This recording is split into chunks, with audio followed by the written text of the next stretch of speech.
So, magandang umaga, tanghali at gabi sa inyong lahat ng nanonood at nakikinig ng video record na ito. Ngayong October 4, Saturday, 2025.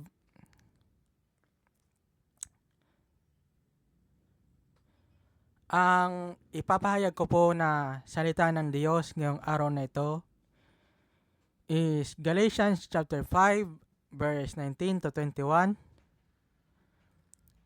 Ang sabi dito, ang mga taong sumusunod sa ninanasa ng laman ay makikilala sa gawa nila.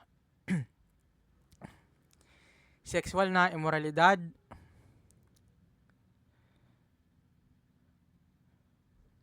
masasamang bisyo, kalaswaan, kahalayan, pagsamba sa mga Diyos-Diyosan o mga ribulto, pangkukulam, pagkapuot, pag-aaway-away, pagkasakim, pagkagalit, pagkakawatak-watak, pagkakahati-hati, pagkainggit, paglalasing, pagkahilig sa kalayawan at iba pang kasamaan. Binabalaan ko kayo tulad ng ginawa ko na noon. Ang mga namumuhay ng ganito ay hindi mapapabilang sa kaharian ng Diyos. Acts chapter 2 verse 41 to 43. Marami ang naniwala sa kanyang mensahe at nagpabautismo agad sila. Nang araw na iyon, mga 3,000 tao ang nadagdag sa mga mananampalataya. Naging masigasig sila sa pag-aaral na mga itinuturo ng mga apostol, sa pagtitipon bilang magkakapatid, sa paghahati-hati ng tinapay at sa pananalangin. Maraming himala at kamanghamanghang ginawa ang Diyos sa pamamagitan ng mga apostol, kaya namuhay ang mga tao ng may paggalang at takot sa Diyos. 1 Corinthians chapter 12 verse 13 to 15, sabi dito, tayong lahat, Hudyo man o hindi, alipin o malaya, ay nabautismuhan sa iisang espiritu upang maging isang katawan, at iisang espiritu rin ang tinanggap nating lahat. Ang katawan ay binubuo ng maraming parte at hindi ng isang parte lamang. Kaya kung sabihin ng paa, dahil hindi ako kamay, hindi ako parte ng katawan, hindi ito nangangahulugang hindi siya parte ng katawan. 1 Peter chapter 3 verse 19 to 21. Ang sabi dito, at sa kalagayan niyang espiritual, nangaral siya kahit sa mga espiritu ng mga taong nakabilanggo, na hindi sumunod sa Diyos nung panahon ni Noe. Sa panahong iyon, matiyagang hinintay ng Diyos ang pagsampalataya nila sa Kanya habang ginagawa ang barko. Ngunit 8 tao lang ang sumampalataya at pumasok sa barko at nakaligtas sa tubig. Ang tubig na ito ay larawan ng bautismong nagliligtas sa atin sa pamamagitan ng muling pagkabuhay ni Hesus Kristo. Hindi ito paghuhugas ng dumi sa katawan, kundi pangako natin sa Diyos na hindi na tayo gagawa ng anumang bagay na alam nating labag sa kalooban niya.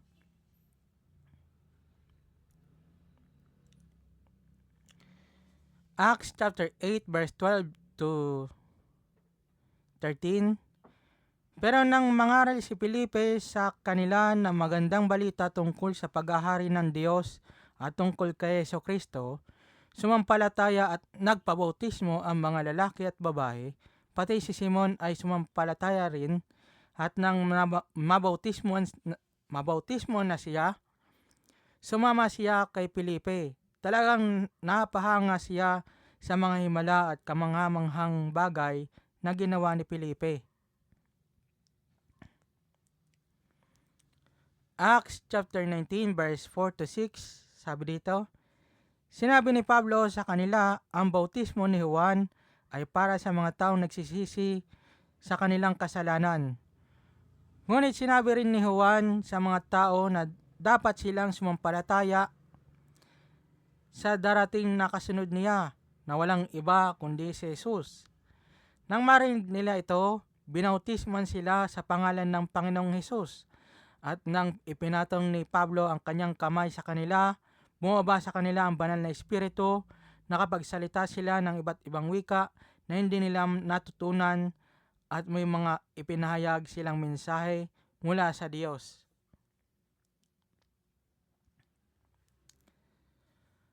Acts chapter 22 verse 16, ngayon, ano pa ang hinihintay mo? Tumayo ka na at magpabautismo at tumawag sa Panginoon para maging malinis ka sa iyong mga kasalanan.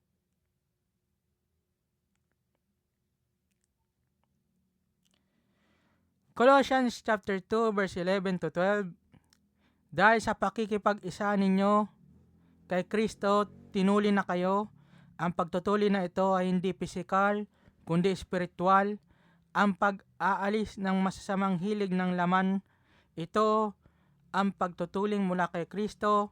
Inilibing kayong kasama ni Kristo nang bautismuhan kayo, at dahil na kay Kristo na kayo, muli kayong binuhay na kasama niya dahil nananalig kayo sa kapangyarihan ng Diyos na bumuhay sa Kanya. Acts chapter 10 verse 48, at iniutos ni Pedro na bautismuhan sila sa pangalan ni Jesucristo.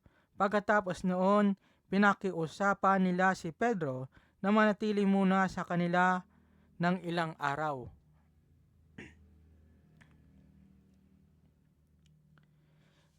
Acts chapter 11 verse 16 to 18, ang sabi dito, at naalala ko ang sinabi ng Panginoong Hesus, nagbautismo si Juan sa tubig, ngunit babautismuhan kayo sa banal na espiritu. Kaya ang nangyari sa kanila ay nagpapatunay na ang ibinigay ng Diyos sa ating mga Hudyo nang sumampalataya tayo sa Panginoong Hesukristo, ay ibinigay din niya sa mga hindi Hudyo. At kung ganoon ang gusto ng Diyos, sino ba ako para hadlangan siya? Nang marinig ito ng mga kapatid na Hudyo, hindi na nila binatiko si Pedro. Sa halip ay nagpuri sila sa Diyos. Sinabi nila, kung ganoon, ibinigay din ng Diyos sa mga hindi Hudyo ang pagkakataon na magsisi para matanggap nila ang buhay na walang hanggan.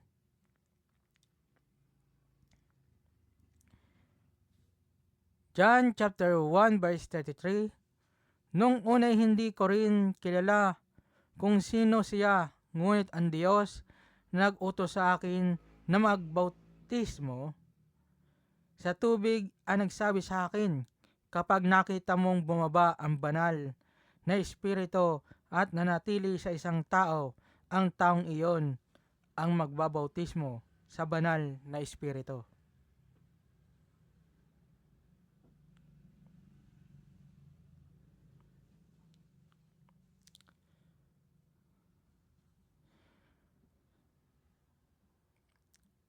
John chapter 3 verse 5, sumagot si Jesus, sinasabi ko sa iyo ang totoo, hindi mapapabilang sa kaharian ng Diyos ang hindi ipinanganak sa pamamagitan ng tubig at banal na espiritu.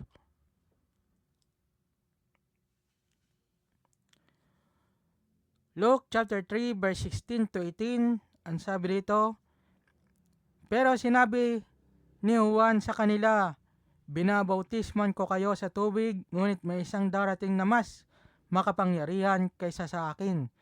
Hindi ako karapat-dapat na maging alipin niya. Babautismuhan niya kayo sa banal na espiritu at sa apoy.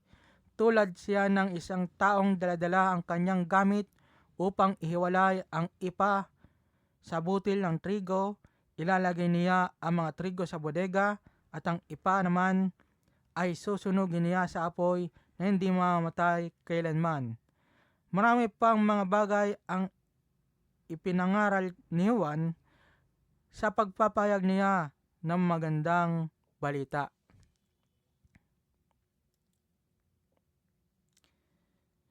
So, yun lamang po ang Bible chapter verse natin for today. Maraming pong salamat sa pakikinig at panonood ng video record na ito.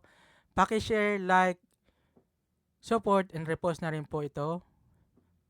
Maraming pong salamat. Yun lamang pong ipapahayag ko na salita ng Diyos ngayong araw na ito. Yun lamang po, and God bless. Maraming pong salamat.